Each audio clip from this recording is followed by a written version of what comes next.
రైతు సంఘం కడప జిల్లా మహాసభలకు అధ్యక్షత వహిస్తున్నటువంటి కమ్మడి ఎంవి సుబ్బారెడ్డి గారు,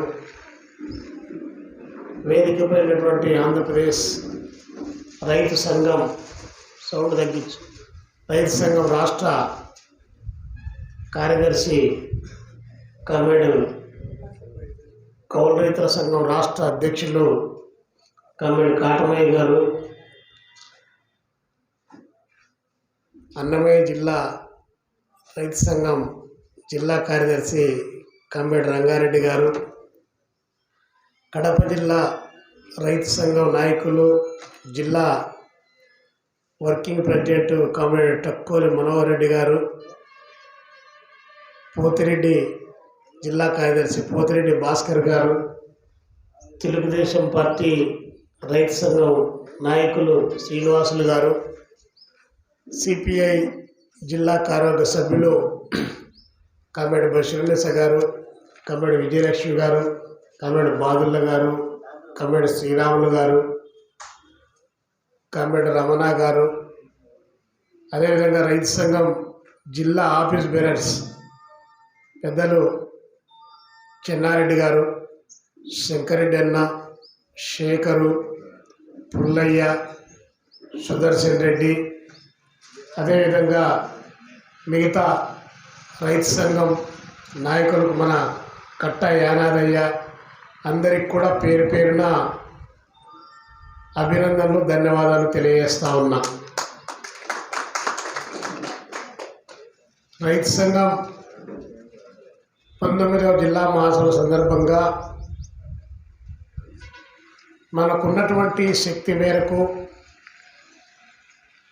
ఇంకా కొంతమంది పరిస్థితులు అనుకూలించుంటే ఇంకొకరు 150 మంది రైతాంగం ఇక్కడికి రావలసి ఉండే, కానీ రైతులు పొలాల్లో ఎక్కువ పనుల్లో ఉండడం ద్వారా రాలేకపోయారు. ఏమైనా ఓబులరెడ్డి గారు ఆయనతో ఎందుకులే ఆయన ఒకటే మనం మాట్లాడుతున్నాడు. ఏమైనా ఉన్నంతలో మంచి ర్యాలీ జరుపుకొని నిజంగా వీడికి వచ్చినటువంటి రియల్గా రైతాంగమే 90% మంది ఉన్నారు. వివిధ ప్రాంతాల్లో రైతులుగా ఉండి 2 ఎకరాలు, 5 ఎకరాలు, 10 ఎకరాలు, 20 ఎకరాలు భూములు కలిగి కొంతమంది కౌలుకు తీసుకొని వ్యవసాయం చేస్తున్నటువంటి రైతులే ఎక్కువ మంది ఇక్కడ చేరడం జరిగింది. సరే, ఈ నేపథ్యంలో మన జిల్లా మహాసభల అనంతరం తక్షణం 8, 9, 10 తారీఖుల్లో రాజమండ్రిలో రాష్ట్ర మహాసభలు జరగబోతూ ఉన్నాయి. ఈరోజు ఈ మహాసభ ముగించుకొని ఇమ్మీడియట్గా మీరు రాజమండ్రికి కూడా పోయేటువంటి డెలిగేట్స్ కూడా ఈ పాటికే మీ జిల్లా నాయకత్వం ఆలోచన చేసి ఉంటుంది. రైతులు ఒకచోట అంటే కార్మిక వర్గం ఈరోజు అంగన్వాడీలు చాలామంది ఒకచోట గుమిగూడుతూ ఉన్నారు. ఆశా వర్కర్లు పెద్ద సంఖ్యలో హాజరవుతూ ఉన్నారు. మున్సిపల్ కార్మికులు ఎక్కువ సంఖ్యలో వారి వారి సమస్యలపైన ప్రశ్నించడానికి, ప్రభుత్వాన్ని నిలదీయడానికి గట్టిగా పోరాటం చేస్తూ ఉన్నారు. కానీ రైతులు గ్రామీణ ప్రాంతాల్లో వ్యవసాయ పనుల్లో ఎక్కువ మంది ఉంటారు కాబట్టి వారందరూ ఒక్క చోటికి చేరాలంటే చాలా కష్టంతో కూడుకున్నటువంటి పని. మరి అలాంటి సందర్భంలో రైతాంగం వారికి ఎదురైనటువంటి సమస్యల పరిష్కారం కోసం ఒక మంచి పోరాటం చేయాలంటే కొంత కష్టంతో కూడుకున్నటువంటిదే. కానీ నిజంగా రైతాంగం అనుకొని పోరాటం చేస్తే రైతులు గట్టిగా నిలబడి పాలక ప్రభుత్వాలు అవలంబిస్తున్నటువంటి రైతాంగ వ్యతిరేక విధానాలపైన నిలదీయడం మొదలు పెడితే దేశంలో ఉన్నటువంటి ప్రభుత్వాలు గల్లంతవుతా ఉన్నాయి. మన కళ్ళ ముందు దాదాపు 13-14 మాసాల పాటు ఢిల్లీ కేంద్రంగా బ్రహ్మాండమైనటువంటి రైతాంగ ఉద్యమం జరిగింది. పోలీసులు వచ్చారు, కొట్టారు, బాసువాయు గోల ప్రయోగాలు చేశారు. ఎముకలు కొరికేటువంటి చలిలో చాలా మొక్కవోని ధైర్యంతో నిలబడి పోరాటం చేశారు. బయట పంజాబ్ నుంచి, ఉత్తరప్రదేశ్ నుంచి, వివిధ రాష్ట్రాల నుంచి ఢిల్లీకి తరలి వచ్చేటువంటి రైతాంగం యొక్క వాహనాలను ఇంతింత లావు ములుకులు పెట్టి వాహనాలు టైర్లు పంచర్ చేశారు. ఎక్కడికక్కడ సరిహద్దుల్లో నిర్బంధించారు. ఆ పోరాటం 13 మాసాలు నడిస్తే ఆ పోరాటంలో దాదాపు 740 మంది చనిపోయారు. వయసు ఎక్కువైపోయినటువంటి వాళ్ళు, చలికి తట్టుకోలేనటువంటి వాళ్ళు, ఆకలితో చనిపోయినటువంటి వాళ్ళు, అనారోగ్యాలతో టెంటులో మరణించేటువంటి వాళ్ళు, అంత పెద్ద ఎత్తున పోరాటం జరిగి భారతదేశ ప్రధానమంత్రి నరేంద్ర మోడీని మీరు తీసుకొని వచ్చినటువంటి వ్యవసాయ 3 నల్ల చట్టాలు మీరు వెనక్కి తీసుకోవాలి, మా పొలాల్లో మమ్మల కూలోళ్ళగా మార్చేటువంటి విధానం రద్దు చేయాలి, మా పొలంలో మేము ఏం పంట వేయాలో ఎంతకు అమ్మాలో కార్పొరేట్ కంపెనీలు నిర్ణయించేటువంటి విధానానికి, కార్పొరేట్ వ్యవసాయం పేరుతో మమ్మల్ని బికాలు చేసేటువంటి విధానానికి స్వస్తి పలకాలని చెప్పి అంత పెద్ద ఎత్తున పోరాటం చేశారు. అందుకే రైతు తనకున్నటువంటి కష్టం, కన్నీళ్ళు, బాధ అన్ని పంటి బిగున నిలుపుకొని తనకు అన్యాయం జరిగితే దేశంలో ఉన్నటువంటి రైతాంగాన్ని మొత్తం ఢిల్లీ వైపు చూపించగలిగాడు. అది రైతన్న అంటే. కాబట్టి నిజంగా రైతు ఆ బాధపడితే అలాంటి పోరాటానికి ఇంకొకటి మచ్చుకు చిన్న ఉదాహరణ, మహారాష్ట్రలో రైతాంగం ఆ రాష్ట్ర ప్రభుత్వం అవలంబించేటువంటి విధానాలపైన పోరాటానికి పిలిపించింది. ఆ పిలుపు వాళ్ళు మహారాష్ట్రలో ఉన్నటువంటి రైతాంగం ఒక్కొక్కరే వందలై, వేలై, లక్షలై కదలి 10 రోజులు, 20 రోజులు, 30 రోజులు బొంబాయి రాజధానికి వాళ్ళు నడుస్తా పోతా ఉంటే వాళ్లకు కాళ్లకు బొబ్బలు వచ్చి ఎక్కడికక్కడ చీలిపోయి వాళ్ళు నడుస్తూ ఉంటే రక్తం రోడ్డు పైన అచ్చర్లు పడతా ఉన్నా కూడా వెనుకంజ వేయకుండా పోరాటాన్ని కొనసాగించారు. ఆ పోరాటాన్ని కొనసాగించడం ద్వారానే మహారాష్ట్ర ప్రభుత్వం దిగి వచ్చింది. కాబట్టి ఇలాంటి రైతాంగ పోరాటాలు దేశవ్యాప్తంగా ఆయా రాష్ట్రాల్లో కొనసాగుతూ ఉన్నాయి. దురదృష్టవశాత్తు మన రాష్ట్రంలో ఆ స్థాయిలో ఆ పోరాటాలు రావాల్సినటువంటి అవసరం కూడా ఉంది. ఈ రాష్ట్రంలో ఉన్నటువంటి రాష్ట్ర ప్రభుత్వం లేదా దేశంలో పరిపాలన చేస్తున్నటువంటి నరేంద్ర మోడీ గారి ప్రభుత్వం ఇప్పుడే మీరు దారుంటి వస్తూ పండించినటువంటి పంటకు గిట్టుబాటు ధర కావాలని చెప్పేసి రైతు తన యొక్క శ్రమను 50% పరిగణించి ఆ శ్రమతో పాటు మరొక 50% రాయితీ కావాలని చెప్పి డాక్టర్ స్వామినాథన్ కమిషన్ చెప్పినటువంటి రైతాంగం యొక్క సిఫారసులు అమలు చేయాలని చెప్పి మనం పోరాటాన్ని కొనసాగిస్తా ఉన్నాం. కానీ దురదృష్టవశాత్తు దేశంలో పరిపాలన చేసినటువంటి నరేంద్ర మోడీ గారు ఎన్నికల్లో అధికారంలోకి రాకముందు చాలా గొప్ప వాగ్దానాలు గుమ్మరించారు. దేశంలో ఉన్నటువంటి ప్రాజెక్టులన్నిటినీ అనుసంధానం చేస్తా, రైతాంగాన్ని కాపాడుతా, ఈ దేశంలో ఉన్నటువంటి బీడు భూముల్లో నీళ్లు పారిస్తా మొత్తం రాష్ట్రాల సరిహద్దులు చెరిపివేస్తా రైతాంగం యొక్క ముఖంలో వారి యొక్క కళ్ళల్లో ఆనందం చూస్తామని చెప్పి ప్రకటించారు. కానీ ఆచరణలోకి వచ్చేటప్పటికీ ఎలాంటి చట్టాలు తీసుకొని వచ్చాడో మనం చూస్తా ఉన్నాం. పక్కన కర్ణాటక, తమిళనాడుకు సంబంధించినటువంటి కావేరీ నదీ జలాల సమస్య అట్లే మిగిలిపోయింది. ఆంధ్రప్రదేశ్ లో కృష్ణా నదికి సంబంధించి కానీ గోదావరి నదికి సంబంధించినటువంటి నదీ జలాల సమస్య అలాగే మిగిలిపోయి ప్రాంతాల మధ్య తగులు పెట్టడానికి, రైతాంగ మధ్య తొంపులు పెట్టడానికి కావలసినటువంటి ఈ యొక్క ప్రభుత్వం అలాంటి దుర్మార్గకరమైనటువంటి చర్యలకు పాల్పడతా ఉంది. మరి దాదాపు 10 బిలియన్ల బడ్జెట్ కలిగినటువంటి ఈ భారతదేశంలో రైతాంగానికి ఇచ్చేటువంటి బడ్జెట్ లో మనకు నిధులు తగ్గించేస్తా ఉంది. మరి ప్రభుత్వం నరేంద్ర మోడీ గారు అధికారంలోకి వచ్చినటువంటి ఈ 10 సంవత్సరాల కాలంలో, ఓన్లీ 10 సంవత్సరాల కాలంలో 1950లో భారతదేశంలో ప్రభుత్వాలు ఏలుబడిలోకి వస్తే అప్పటి నుంచి స్వాతంత్రం వచ్చినప్పటి నుంచి నిన్న 2014 సంవత్సరం వరకు 14 మంది ప్రధానమంత్రులు మారారు. ప్రధానమంత్రులు మారితే వారి దేశంలో అన్ని ప్రజల కోసం చేసినటువంటి అప్పు 50 లక్షల కోట్ల రూపాయలు. ఒకటి కాదు, రెండు కాదు, 50 లక్షల కోట్లు. 14 మంది ప్రధానమంత్రులు ఎప్పుడు 1950 నుంచి 2014 వరకు.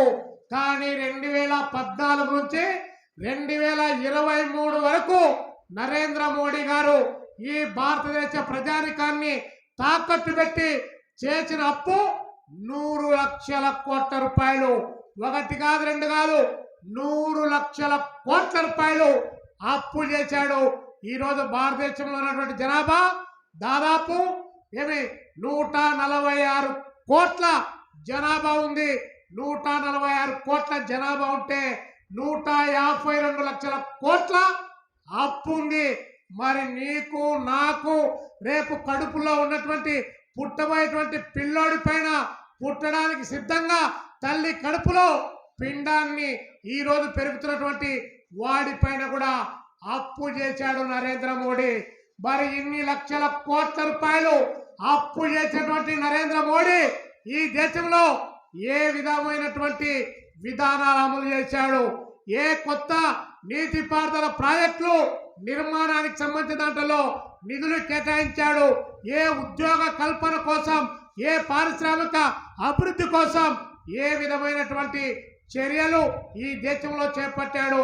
రైతాంగం ఆత్మహత్యలు దాదాపు 3 లక్షల మంది రైతులు ఆత్మహత్య చేసుకుంటా ఉంటే ఆ రైతాంగాన్ని, ఆ యొక్క ఆత్మహత్యలను ఆపడానికి నరేంద్ర మోడీ గారి ప్రభుత్వం, బీజేపీ ప్రభుత్వం ఏమి చర్యలు ఈ దేశంలో తీసుకుందో ఒక్కసారి మనం ఆలోచించాలి.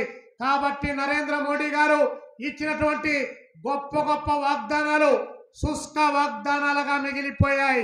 ఈ దేశాన్ని నేను అధికారంలోకి వస్తే ఈ దేశం బ్రహ్మాండంగా పరిపాలన చేస్తాం, ప్రపంచ దేశాల్లో అన్ని దేశాల కంటే ముందుకు తీసుకొని పోతామని చెప్పి ప్రకటించి అలాంటి నినాదాలు ఇచ్చాడు. ఆ నినాదాలు ఏ ఒక్కటైనా కూడా అమలయ్యాయా?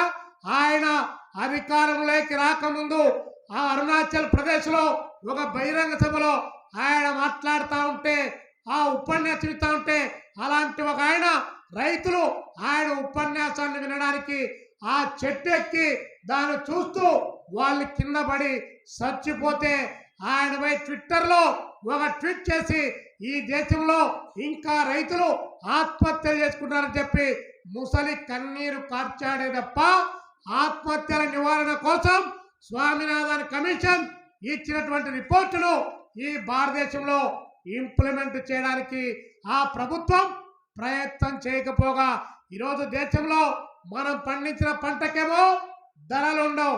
రైతేమో 6 కాలం కష్టపడి పొలంలో పనిచేస్తే ఆ పంట చేతికొస్తే దాన్ని అమ్ముకున్నామంటే మధ్య దళారీల వ్యవస్థను ఒకదాన్ని పెంచి పోషించి రైతుకు గిట్టుబాటు ధర లేకుండా మొత్తానికి దోపిడీ ఒక దళారీ వ్యవస్థను సృష్టించడానికి కావాల్సినటువంటి ప్రయత్నం నరేంద్ర మోడీ గారి ప్రభుత్వం ప్రయత్నం చేస్తా ఉంది.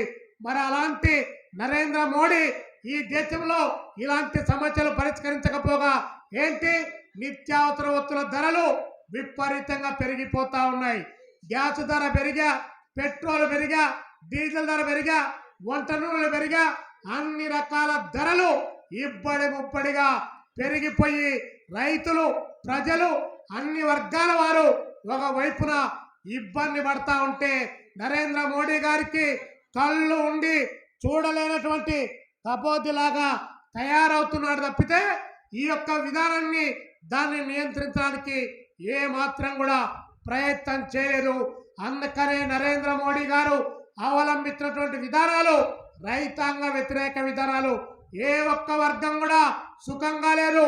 రైతులే కాదు కార్మిక వర్గం సంవత్సరాల తరబడి పోరాటాలు చేసి సాధించుకున్నటువంటి ఏ ఒక్క కార్మిక హక్కును కూడా ఈరోజు రక్షించడానికి ప్రయత్నం చేయకపోగా కార్మికుల హక్కులను కాలరాచి వేసేటువంటి విధానాలకు పాల్పడతా ఉన్నాడు నరేంద్ర మోడీ గారు. బీజేపీ ప్రభుత్వం చాలా గొప్ప వాగ్దానాలు. నేను అధికారంలోకి రాకముందు కాంగ్రెస్ పార్టీ అధికారంలో ఉంటే పైన అవినీతి, కింద అవినీతి, మధ్యలో అవినీతి, మొత్తం దేశమే అవినీతిమైపోయిందని చెప్పి గగ్గోలు పెట్టేటువంటి ఈ భారతీయ జనతా పార్టీ వెంకయ్య నాయుడు గారు మొదలుకొని మొత్తం అరుణ్ జైట్లీ వరకు సుష్మా స్వరాజ్ మొదలుకొని నేడున్నటువంటి భారతీయ జనతా పార్టీ ఈ కోతి మూక గణం చాలా గట్టిగా మాట్లాడింది. ఇప్పుడు మీరేం చేస్తున్నారు? మీరు అవినీతి పనులకు కొమ్ము కాయడం లేదా? ఈరోజు అవినీతి పనులను మీరు పార్లమెంట్లకు తీసుకొని పోవడం లేదా? దేశంలో అప్పులు చేసి వేల కోట్ల రూపాయల అప్పులు చేసి పరిశ్రమలు పెడతామని చెప్పి మోసం చేసి అలాంటి వాళ్ళు బ్యాంకులను కొల్లగొడితే ఆ డబ్బులు తీసుకొని విదేశాలకు వెళ్ళిపోతే వారికి రెడ్డు తివాచి పరిచి వారికి విమానాలు ఏర్పాటు చేసి బయట దేశాలకు మీరు పంపించడం లేదా? మరి రైతాంగానికి 1,00,000 రూపాయలు, 2 లక్షలు, 3 లక్షలు అప్పు ఉంటే ఆ అప్పు కట్టకపోతే 6 మాసాలకు ఒకసారి బ్యాంకు వాళ్ళు వస్తారు, జప్తు చేస్తారు. లేకపోతే ఇంటికి నోటీసు బోర్డు అతికించి నువ్వు కట్టలేకపోతున్నావు అని చెప్పేసి అవమానానికి గ్రామ ప్రజల ముందే అవమానం చేస్తారు. కానీ ఈ పారిశ్రామికవేత్తల ముసుగులో, వాణిజ్యవేత్తల ముసుగులో ప్రభుత్వం దగ్గర నుంచి బ్యాంకుల దగ్గర నుంచి డబ్బులు తీసుకొని పోయి విదేశాల్లో దాక్కున్నటువంటి ఒక్క దొంగనైనా కూడా ఈ ప్రభుత్వం పట్టుకొని వచ్చిందా? శిక్షించిందా? ఆ డబ్బులు రికవరీ చేసిందా? ఆ డబ్బులను రికవరీ చేయలేక, వసూలు చేయలేక ఇవి నిరర్ధక ఆస్తులు అంటే వాళ్ళ నెత్తి మీద ఉన్నటువంటి ఊసిపోయిన ఎంట్రుకను కూడా మేము వాళ్ళని పీకడానికి సిద్ధంగా లేం. వారికి దాసోహం మేము అవుతున్నాం. కార్పొరేట్ కంపెనీల బూట్ల పైనటువంటి ధూళిని మా నాలుకతో నాకి మా పార్లమెంటు సభ్యులు వారికి ప్రసన్నం చేసుకొని వారు ప్రజల యొక్క రక్త మాంసాలతో కూడబెట్టుకున్నటువంటి బ్యాంకుల నిల్వలను వాళ్ళు కొల్లగొట్టుకొని పోయి వాళ్ళు చిల్లర్లేస్తే ఆ చిల్లర్ల ద్వారా మళ్ళీ ఎన్నికల్లో మేము గెలుస్తామని చెప్పి ప్రకటించుకోవడం అనేటువంటిది వాస్తవం కాదా? వాస్తవం కాకపోతే ఈ రోజునటువంటి గౌతమ్ ఆదాని వాడు 12 లక్షల కోట్ల రూపాయలు ఎస్బీఐ బ్యాంకులో రైతు అక్కడ దాచిపెట్టుకుంటే పిల్ల పెళ్లికో, ఇత్తనాలకో లేదా భవిష్యత్ అవసరాలకో ఎస్బీఐ బ్యాంకులో, రాయలసీమ గ్రామీణ బ్యాంకులో, ఆంధ్ర బ్యాంకుల్లో, ఎల్ఐసిల్లో మన డబ్బులు పెట్టుకుంటే ఆ డబ్బులను కొల్లగొడితే మరి అలాంటి గౌతమ్ ఆదాని నరేంద్ర మోడీ గారి విమానంలో పక్క సీట్లో కూర్చొని ప్రయాణం చేస్తా ఉంటే ఏం చేస్తా ఉన్నారు? మీరు దొంగలకు కాపలా కాయడం లేదా? కాబట్టి ఈ ప్రభుత్వం దొంగలకు కాపలాగాస్తా ఉంది, కార్పొరేట్ కంపెనీలకు కాపలాగాస్తా ఉంది, దేశంలో ఉన్నటువంటి సంపదలను కొల్లగొట్టే వాళ్ళకు కాపలాగాస్తా ఉంది. అందుకే నరేంద్ర మోడీ గారు మళ్ళొక్కసారి అధికారంలోకి రావడానికి ఏ మాత్రం ప్రయత్నం చేసినా ఎలాంటి అవకాశాన్ని మనం కలగజేసిన నరేంద్ర మోడీ గారిని సంకర పెట్టుకొని ఈ రాష్ట్రంలో ఏ రాజకీయ పార్టీ ప్రయత్నం చేసినా ఈ దేశంలో దేశద్రోహులుగా మిగిలిపోతారు తప్ప ప్రజాద్రోహులుగా మిగిలిపోతారు తప్ప ఈ దేశాన్ని కాపాడడానికి అవకాశం లేదు. పైగా ఇత్యాది సమస్యలు, అన్ని రకాల సమస్యలు ఉండి దళితుల పైన దాడులు, మహిళల పైన దాడులు, బేటీ బచావో బేటీ పడావో అని చెప్పి అమ్మాయి చదువుకోవాలి, అమ్మాయి రక్షణ ఉండాలి, డిజిటల్ ఇండియా, మేక్ ఇండియా అని చెప్పినటువంటి వాడు ఈ దేశంలో ఒక్క మ్యానుఫ్యాక్చరింగ్ ఒక పరిశ్రమ అయినా కూడా నిర్మాణం చెప్పట్టాడా? దేశమంతా వద్దులే, పక్కన మన ఈ జమ్మలమడుగు నియోజకవర్గంలో పక్కనే ఉన్నటువంటి మన కంబాల్దిన దగ్గర ముగ్గురు ముఖ్యమంత్రులు వచ్చి 4 రాళ్ళేసిపోయారు. స్టీల్ ప్లాంట్ కి సంబంధించి అది కేంద్ర విభజన హక్కు చట్టం 13వ చట్ట సవరణలో ఉంది. మరి నరేంద్ర మోడీ కోడిగుడ్డు పైన ఈకలు పీకుతా ఉన్నాడా? ఈ 5 సంవత్సరాల కాలంలో జగన్మోహన్ రెడ్డి గారు ఆ ఈకలు ఎంచుకుంటా ఉన్నాడా? మరి ఆయన చెప్పినటువంటి మేక్ ఇండియా ఎట్లా వస్తాయి? మ్యానుఫ్యాక్చరింగ్ ఈ యొక్క పరిశ్రమలు ఏర్పాటు చేయకుండా, నూతన పరిశ్రమలు లేకపోతే మీ పిల్లలు చదువుకున్నటువంటి మీ పిల్లలకు ఉద్యోగాలు లేవు, ఉపాధి అవకాశాలు లేవు. కడుపు చేత పట్టుకొని 1500 నుంచి 15,000 రూపాయలకు హైదరాబాద్, పూనా, బెంగళూరు లాంటి ఇలాంటి పట్టణాలకు వలసపోయి పేమెంట్ల పైన బ్రతికేటువంటి విధానం వస్తూ ఉంది. మరి అన్నీ ఉన్నా కూడా అల్లున్నట్లు శనన్నట్లు మనకు అన్నీ ఉన్నాయి, వనరులు ఉన్నాయి, గనులు ఉన్నాయి, నీళ్లున్నాయి, అదేవిధంగా అనేక రకాలైనటువంటి భూగర్భ సంపద అనేక రకాలుగా ఉంటే దాన్ని వినియోగించి పరిశ్రమలు ఏర్పాటు చేయమంటే ఒక్కదాన్ని కూడా ఏర్పాటు చేయలే. మరి కాబట్టి ఆయన అక్కడ ఢిల్లీలో ఫెయిల్ అయిపోయి మొత్తం ఇప్పుడు కులాల మధ్య తగువు, మతాల మధ్య తగువు, ప్రాంతాల మధ్య తగువు, ఆ తగువును ప్రశ్నిస్తే భారత రాజ్యాంగం పైన దాడి, అంబేద్కర్ రచించినటువంటి భారత రాజ్యాంగంలో నువ్వు నేను మనందరం ఎవరైనా సరే స్వేచ్ఛగా మాట్లాడుకునేటువంటిది, అన్యాయం జరిగితే ప్రశ్నించేటువంటిది, ఏం చదువుకోవాలన్నా, ఏం తినాలన్నా, ఏం తాగాలన్నా, ఏం కట్టాలన్నా భారత రాజ్యాంగం అలాంటి హక్కు ఇస్తే ఈరోజు ఆ రాజ్యాంగాన్ని తునాతునకలు చేసి ఈ భారత రాజ్యాంగం కొన్ని వర్గాల వారికే పరిమితం అని చెప్పి నరేంద్ర మోడీ భారత రాజ్యాంగాన్ని కూడా బద్దలు కొట్టడానికి ప్రయత్నం చేస్తా ఉన్నాడు. మరి నరేంద్ర మోడీ గారు అంత పెద్ద ఎత్తున ప్రయత్నం చేస్తా ఉంటే మరి జగన్మోహన్ రెడ్డి గారు ఏం చేస్తాడబ్బా? మాట తప్పను మడమ తిప్పనన్నాడు, ఓన్లీ మెడకాయలు మాత్రమే తిప్పుతా ఉన్నాడు. ఏం చేశావు అని అడుగుతున్నాం జగన్మోహన్ రెడ్డి గారిని.